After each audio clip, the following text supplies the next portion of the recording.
I really wanted to put a deck on my house. The floor was creaking and there were cracks in the wall. I had them put in walls in my basement. Well, the whole thing was done on time, on budget, and not a day of work was missed. Alpha Structural is a top-rate company. I'd recommend them to anybody. If you live in a hillside home and gravity is pulling you towards the edge of the cliff, I recommend you call Alpha. It was a real pleasure to work with Alpha.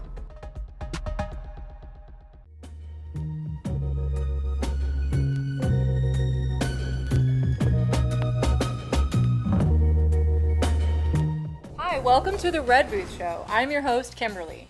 On tonight's episode, we have a DJ that has a radio show here in Los Angeles, and he's also a musician, and his name is Adam Ferrick.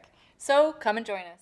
So hello, Adam. How are you? Hi, Kimberly. I'm great. Thanks for coming on the show. Thank you for having me. Definitely.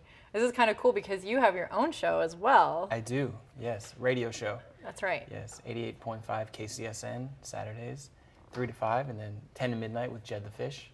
Nice, you have Jed The Fish. Yeah. I love Jed The Fish. Yeah, he's awesome. That's so cool. Yeah, he's been a really cool mentor. Nick Harcourt's also at the station, and Mr. Shovel, so they've been really cool teaching me stuff about the business and radio. So. Wow, that's amazing. Yeah. Yeah, so like he's been in the radio since like what, 20 years or something? Oh yeah, the 70s. Yeah, Jed The Fish on K-Rock. You know, we all grew up listening to that if you grew up in Southern California. Yeah. So, yeah. Awesome. Yeah. So how long have you been doing radio? About 4 years now. I went to Cal State Northridge, and then I started working there when Sky Daniels came in. He's the GM, also great mentor for me. He's the boss. And, you know, got lucky, engineered some shows with Terry Nunn and Wendy Liebman and Jed The Fish. And then I took over for Wendy Liebman and Terry Nunn and did my own show now for almost 2 years. So it's been great. It's been really fun. I also do promotions for them, so live events. I'll go on stage and introduce bands and, you know, do kind of the street team stuff. So very cool. Yeah, it's been fun. Yeah. So 4 years. Yeah, yeah. And so when you're doing engineering of a show, what would that mean? Like, can you explain that to everybody? Running the board, you know, getting the levels, mics, you know. Making sure it sounds good? Yeah, and then the music, you know, the creative side and, you know, the flow and when to do the breaks. And so you pick the songs too? Yeah, depending on the show, you know, there's a fair amount of group effort that goes into each show. And, you know, it's a fun station because it's eclectic, you know, and I get to play a lot of different stuff. So. Yeah, I really like that because I was checking out your website and it shows all of these sort of like different types of music that you guys play, which is awesome. Yeah. And it's a good niche for LA, you know, because there's not a lot of that, you know, what we play on the radio. No, there isn't. So, yeah. There's like either a rap station, like top 40, or, you know, I guess rock or something. There's K-Rock. Yeah, and it's a lot of corporate commercial radio, you know. And they play the same stuff over and over. Yeah, there's other stations that are independent that are cool as well, but, you know, we play a good mix for, you know, AAA, adult alternative album.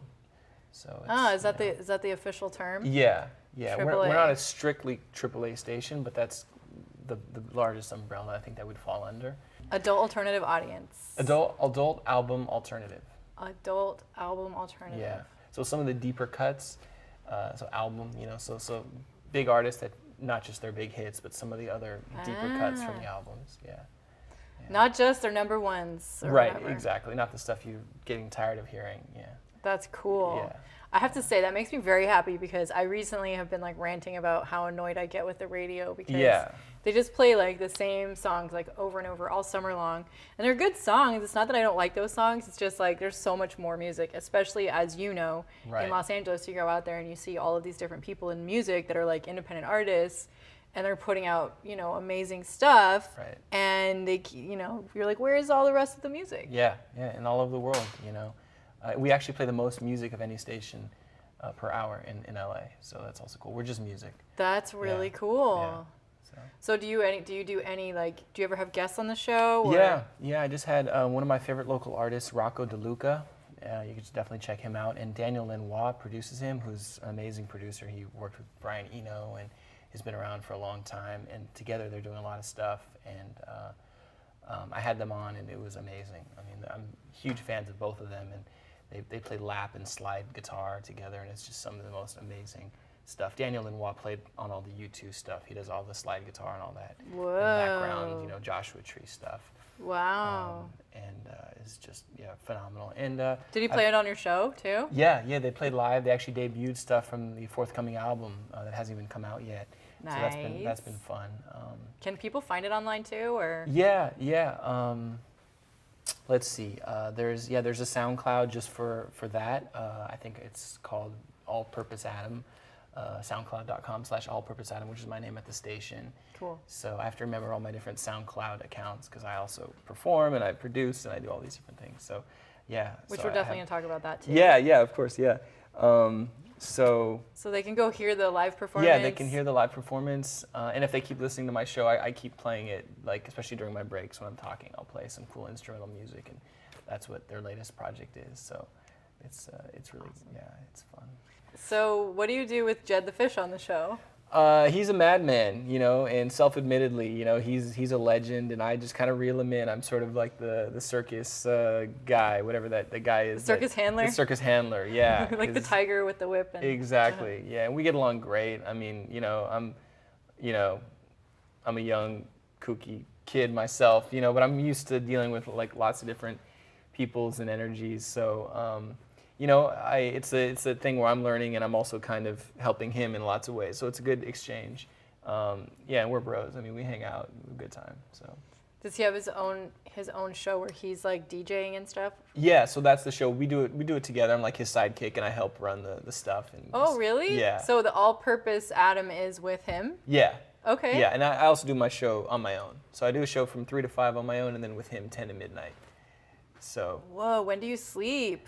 Well, that's just Saturdays, just once a week. Oh, okay, yeah. okay, good. Yeah. All right, cool. Yeah, and we just switched. It used to be the other way around. It used to be my show 10 to midnight, and then his show 3 to 5. So we just switched it up. And it's live, obviously. Oh yeah. So people can call in. Yeah. The old school way. Yeah.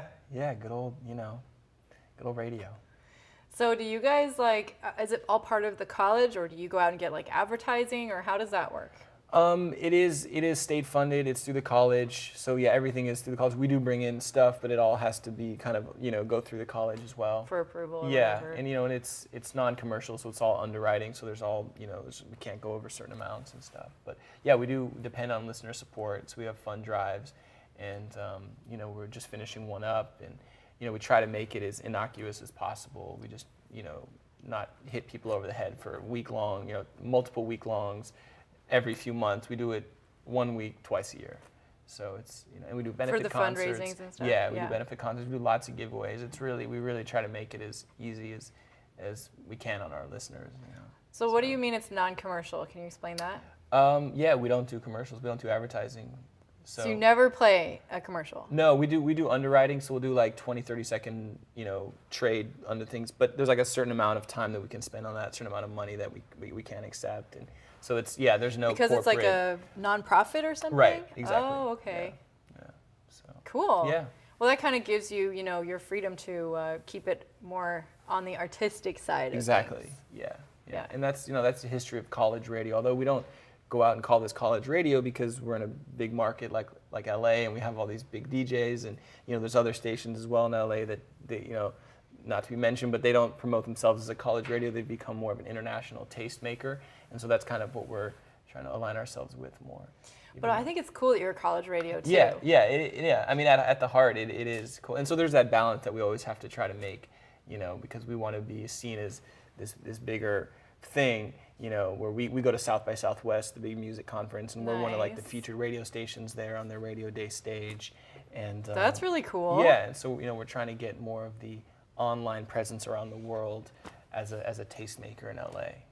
Well, see, because that's what I think, what I like about the idea of college radio is the fact that it actually finds music out there and like plays what people are like listening to, and it's almost like the up and coming artists are usually found on college radio. Right. Yeah, exactly. Yeah. So it's a badge of honor in my opinion. Totally. Yeah. And it's been a big effect on me, again, as a songwriter, because I've been influenced and learned so much by people I've met and the styles, and it's been really fun as an artistic creator of music to also be on the other side, and because I've always kind of done that. I worked at record labels, and I started my own record label, and I worked at a radio station, and I'll produce artists, and get to play them on the station and, you know, do stuff like that. So because it's organic and I'm from LA and it's a very, you know, LA-based station, it's been really fun. That's perfect for my a show. lot of, yeah, exactly. Because we're all about the LA area and Right. stuff. I mean, obviously, it's cool when you have people from other places too, but Yeah. but we're more of like a local show, right? Right, I got that vibe, yeah. That's Yeah, cool. Yeah. So you have your own record label too. No. For a while, I did? started one Okay. with some buddies, and you know, it just turned into bands and projects and co-writing. We couldn't get the business side. We tried, but we were just like, we'd rather write songs and rock out. So Nice. Yeah. And you do have a band now. yeah, I have a band, you know, Adam Ferrick and the Beautiful Noise. So we just put out an album, and you know, I love collaborating with different songwriters and playing by myself and playing with different bands as well. But I'm really excited about this project, and it's kind of a little bit of a revolving cast of characters that helped me record the album. And a lot of people are touring, and it's LA, you know, so it's hard to like have a solid band, especially because I do so many different things. But it's really fun. I love to write and perform and tour and travel. So That's really cool. Yeah. What would you say the style of music that your band is would fall under? you know, retro pop. Sometimes, you know, this album was a lot of love songs, and I grew up listening to a lot of, you know, the classic songwriters, and you know, from Gershwin and Cole Porter and, you know, Rodgers and Hammerstein, you know, to, you know, Bob Dylan and Rolling Stones. So it's definitely got that mix of, it's kind of Stones-esque, it's kind of Americana, you know, rootsy, you know. And It then, kind of reminds me a little bit folky yeah, kind of yeah, style, right? Yeah, totally. Yeah. And we got some great background vocals, some real soulful, you know, rhythm section stuff. And yeah, I mean, I tried my hardest on this album to make it as cohesive, because I go all out with different styles and, you know, incorporate world music and funk and jazz and soul and reggae and whatever. But this, I really tried to focus more on the lyrics and the love songs and the hooks, and in the next project now is going to be more garagey and a little bit more edgy, and you know, and then I'm doing some kind of kirtan mantra stuff as well, incorporating. I don't know you what kirtan mantra is. Yeah, like Hindu stuff. Wow. You know, so some more like sort of sacred, So I could play it while I'm sacred doing yoga music. or Exactly, something? yeah, or meditating. Nice. Or something. Yeah. So yeah, it's all, you know, growing up in LA, lots of influences. You know, I definitely grew up in an artistic household, and I think that comes through. We traveled a bit too, so it's hard to classify, and that's why I'm a songwriter, and I like to perform and entertain people. Cool. So I was going to ask you what kind of instrument you were playing, and you said you play guitar. Is that your main instrument? Yeah, guitar. I mean, I love rhythm, I love drums, but guitar is my main thing, little bass, and I sing. So you can do a little of everything, basically. Yeah, I guess. You know, I'm still always learning and always trying to improve, but you know, I love creating music. So whether whatever it is, I love telling a story and being creative in a musical form. That's really what it comes down to. So Very yeah, cool. Yeah. So you just finished recording an album. Yeah. What is the album called? Acoustic dance music. All right. Yeah. So check that out. Yeah. Acoustic dance music. Yeah, and it's, you know, kind of a play on my name, ADM, as opposed to EDM, you know, electronic dance music. And, Nice. Yeah, kind of bringing it back. I love electronic music. I collaborate with people, but I just love the organic sounds. I like the organic process. I love live drums. I mean, I just really do, you know. And I know a lot of electronic music, they sample stuff, and so the lines being blurred.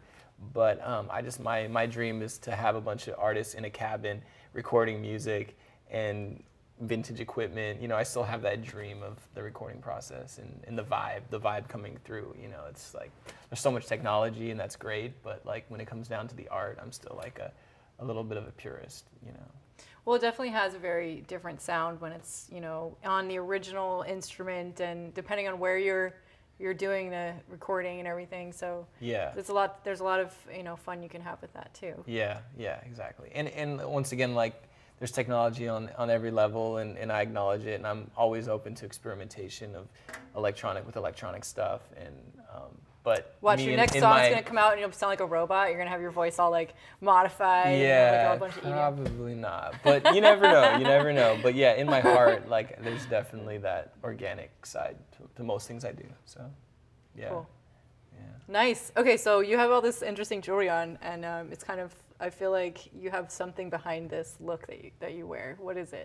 Yeah, I'm into traveling and definitely picking up things, and I'm into different spiritual paths. You know, in South America, I've studied with some shamans, and here as well, and definitely. So this is like Palo Santo, which they burn during the ceremony, so it smells really nice. It's this. Let me smell. It's a relative of the pine. Oh, it does smell good. Yeah. And then this is a Hindu mantra. Don't ask me what it means, but I like it.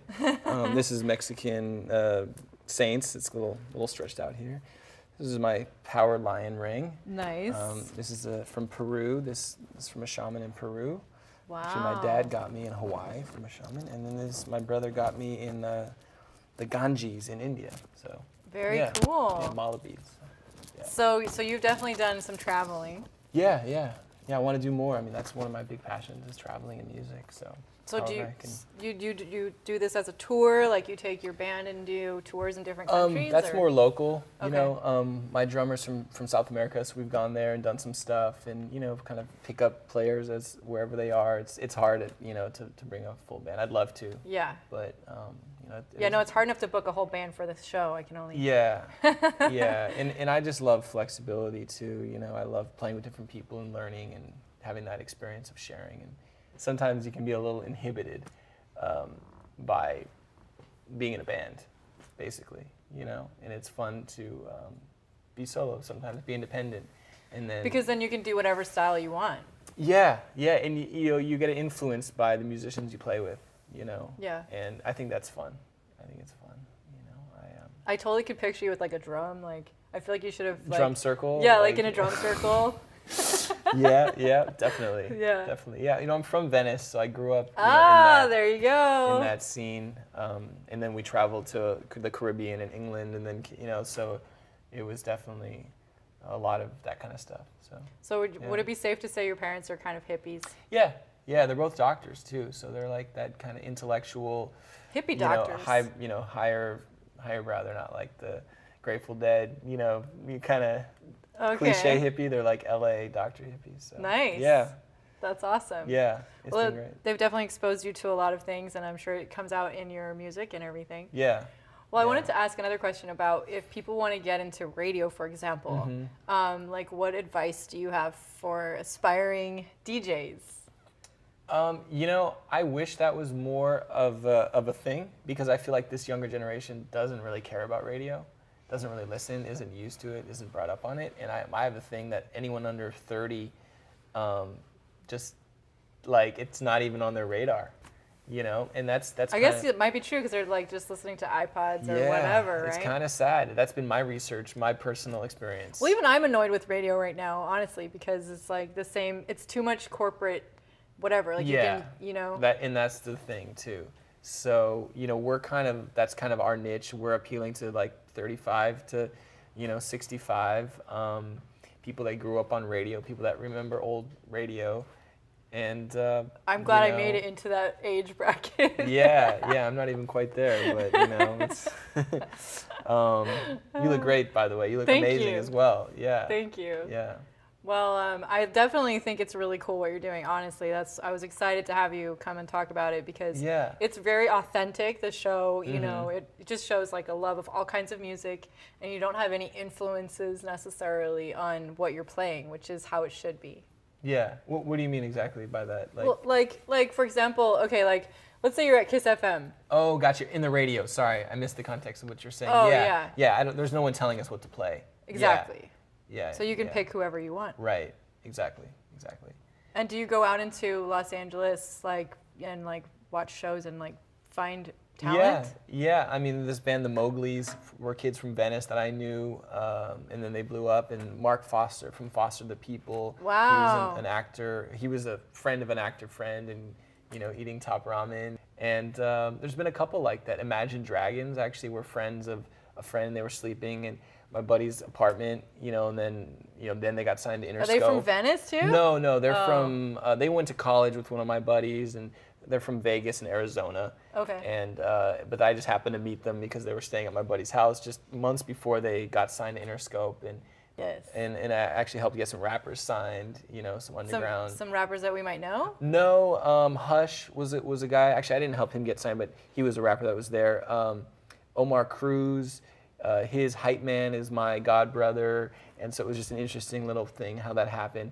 Everyone has moved on. You know, the whole industry's changed. All these people got dropped. It was just part of that kind of 2006, like, you know, where every year in the last 10 years there's been a huge downsizing at all the record labels, and you know they were still in that transition period where they would sign a lot of people and then get rid of a lot of people, and now they don't even sign a lot of people. You know what I mean? It's just That's really interesting because I mean I've had other artists on the show who talk about having been signed to records and then dropped and signed to records and dropped, and I think for them they're like taking it more as like a personal thing, as like Right. they're like, oh, I got signed and then I got dropped, and then I got signed, I got dropped. Right. But it's actually the whole industry overall, right. you know, is changing so much. Right. So that's a really important note to keep that in mind out there, you musicians that are Right. being signed and dropped. Well, another interesting story at the time was a kid named Trevor Hall, who's a reggae singer. He's a cool, really cool kid. He was signed at the time and then dropped, and then he's resurrected on his own.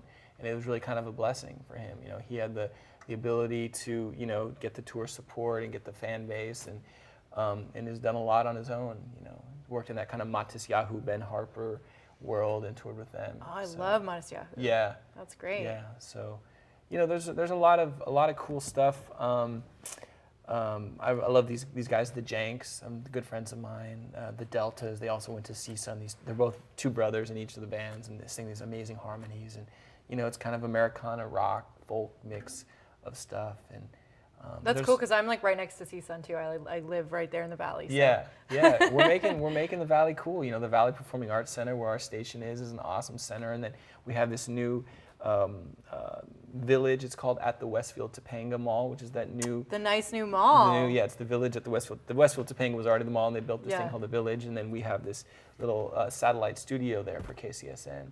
So it's really cool. So come by and, you know, say hi. Yeah, go check it out. Go to KCSN and you can stop by and Yeah. and I don't know how much they can bother you, but they can like try. They can knock on the Yeah, you knock can on look in the glass. window. Yeah, exactly. Have you been by? I haven't Yeah, seen it, no, but yeah. I saw pictures and Right, stuff. So right. yeah, Right next to the 24-hour fitness, right in the corner. So. cool. Yeah, yeah. So it's fun, you know, to see the station growing is really cool. We have a lot of stuff in the works, and you know, and it's great.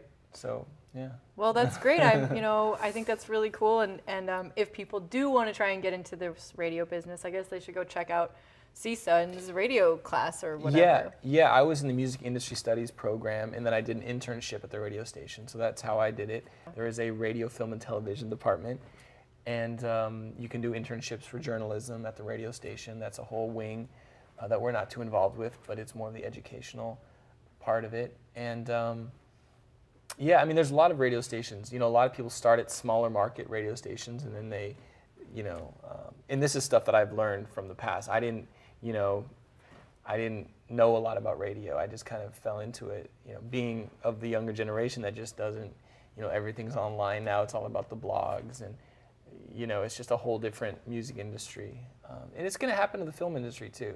You know, you watch, it's going to change, I think, as much as the music industry has changed, in the sense that, you know, the big studios are going to, you know, how are they going to compete with people just not going to theaters and, you know, bootlegging stuff? And so I think it's going to happen. So you worked at Interscope Records. What was that like? Yeah, I actually worked at Geffen, which is connected to Interscope. They were in the same building, Okay. owned by Jimmy Iovine. His best friend, Tom Panunzio, was the head of A&R, and so I worked under him. He was a family friend. And Evan Peters, who's now the Tell everybody what A&R means. A&R artist and repertoire. And so Evan Peters, who was Tom Panunzio's assistant, is now the head at Virgin, head of A&R. So, wow. you know, you never know. And he went to CSUN. He was an MIS major as well, and I was his intern, and became a scout, you know, and was finding these people. So, because A&R is like the people who go out and find the bands to sign to the record label, basically. So. Right, exactly. And and in the past, they had more jobs. You know, it's kind of an evolved position as the industry's changed. It was great. You know, it was a real introduction to me. You know, I had started at Cal State Fullerton, not knowing what I was doing, and then I moved back to LA and started working here and taking music more seriously. And then I found out about the music industry studies program. So it was kind of interesting. I kind of went back to school, and then went to LA Valley College, took some music courses there, and it's been an interesting journey, definitely. But Sounds like you've been involved in a lot of aspects of the music industry here. Yeah, because when I was working at Interscope, I was also doing remixes for some of the artists, which was really cool. Oh wow! Like Common, the rapper, we did a remix. I love for. Common. Yeah. Yeah. And who else? Common, Swayze. you're welcome to the show anytime. Yeah, Swayze and Cisco Adler. If you remember them. I've heard the name. Yeah. So that was going on then, and we did some remixes for that, and I've always kind of had my hand in a lot of different things. So people can come to you to get their song produced. Right. They can come to you if they have a song for for your radio show. Right. You can do remixes. Yep. Also, you can perform with your band. Yep. Adam Ferrick and the Noise. And the Beautiful Noise. The Beautiful Noise. With a Z. Noise with a Z. Adam Ferrick and the Beautiful Noise with a Z. Yeah. Cool. Yeah. And is that mostly what you would say you were doing for people? Yeah. Yeah, I think that's a good cover. Yeah, covers a lot of bases. Yeah. All right, cool. Yeah.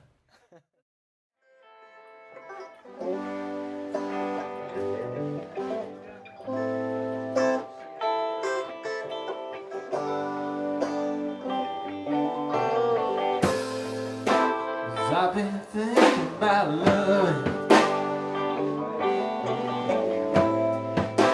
And I'm here waiting for your loving. Yeah, I've been dreaming about loving.